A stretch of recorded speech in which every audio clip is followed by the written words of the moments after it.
మొన్నటి వరకు నష్టాలను తీసుకొచ్చిన నిమ్మ గత కొన్ని రోజుల నుంచి కూడా రైతులకు మంచి లాభాలను తెచ్చిపెడుతోంది. ఇప్పుడు వేసవి కాలం కాబట్టి నిమ్మకు భారీ డిమాండ్ పెరిగింది. దీంతో ఒక్కసారిగా నిమ్మకి ధరలు పెరిగాయని చెప్పొచ్చు.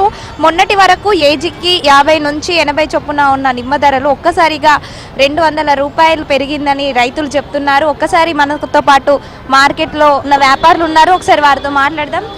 కేజీ ధర ఎంత ఉందండి?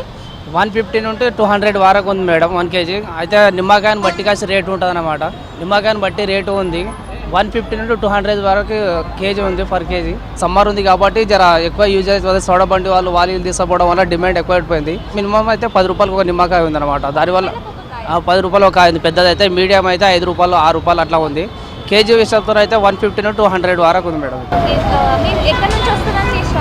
నగరకాల నుండి పెద్ద మార్కెట్ వస్తే అక్కడికి వెళ్ళి మేము తీసుకొని వచ్చి ఇక్కడ చిల్లరగా అమ్ముకుంటాం. వర్షాకాలం అయితే తక్కువ రేటు ఉంటుంది. 60, 50 అట్లా కేజీ ఉంటుంది. 40 అట్లా కేజీ ఉంటుంది. అప్పుడు తక్కువ రేటు ఉంటుంది అన్నమాట. అప్పుడు ఒక్కసారిగా నిమ్మకాయ ధరలు పెరిగిపోవడంతో నిజంగా రైతులు అయితే ఆనందం వ్యక్తం చేస్తున్నారు. అంటే నిమ్మ రైతుల పంట పండిందని చెప్పుకోవచ్చు. వేసవి కాలంతో పాటు ఉత్తరాది రాష్ట్రాలలో కూడా నిమ్మకాయలకు భారీగా డిమాండ్ పెరిగింది.